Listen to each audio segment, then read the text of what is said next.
Ankleshwar GIDC ખાતે જન ઔષધિ સપ્તાહ અંતર્ગત સ્માર્ટ પેથોલોજી લેબ ખાતે યોજાયેલ રક્તદાન શિબિરમાં 42થી વધુ રક્તદાન શિબિર યોજાઈ હતી.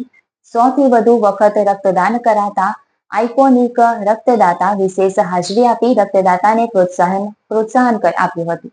અંકલેશ્વર જીઆઈડીસી સ્થિત માનવ મંદિર પાસે આવેલ સ્માર્ટ પેથોલોજી લેબ ખાતે કુમારપાળ ગાંધી બ્લડ બેંકના સહયોગથી આજરોજ જન ઔષધિ સપ્તાહના ભાગરૂપે બ્લડ કેમ્પનું આયોજન કરવામાં આવ્યું હતું.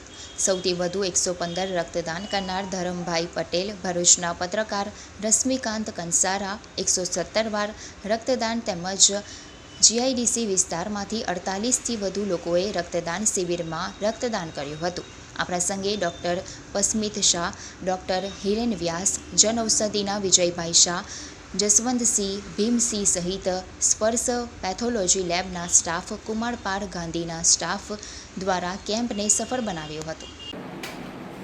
ગુડ મોર્નિંગ મિત્રો. આજે માનવ મંદિરની સામે આવેલ સ્માર્ટ પેથોલોજી લેબમાં એક બ્લડ ડોનેશન કેમ્પનું આયોજન કરેલું છે. રક્તદાન એ મહાદાન. આપણા અંકલેશ્વર રિજનમાં લોહીની ઘણી જરૂર પડતી હોય છે.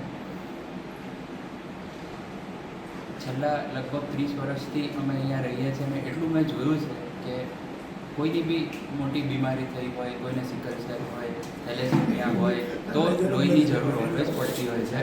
આજે એક અમારી નાની કોશિશ છે કે બ્લડ બેંકને અમે એક નાનું કોન્ટ્રીબ્યુશન આપી શકીએ બ્લડ માટે.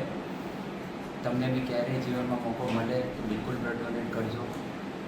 ડોનેટ કરવું બહુ સારી વસ્તુ છે, આપણા શરીર માટે બી ઘણું ઉપયોગી છે. ઘણા લોકોના મનમાં એવી માન્યતાઓ હોય કે બ્લડ ડોનેટ કરીએ તો કંઈક તકલીફ થઈ જશે, પણ એકચ્યુઅલી એવું હોતું નથી. તમારા શરીર માટે આ વસ્તુ બહુ, સ્વાસ્થ્ય માટે બી બહુ સારી વસ્તુ છે. દર 3 થી 4 મહિને એકવાર અવશ્ય ડોનેટ કરો.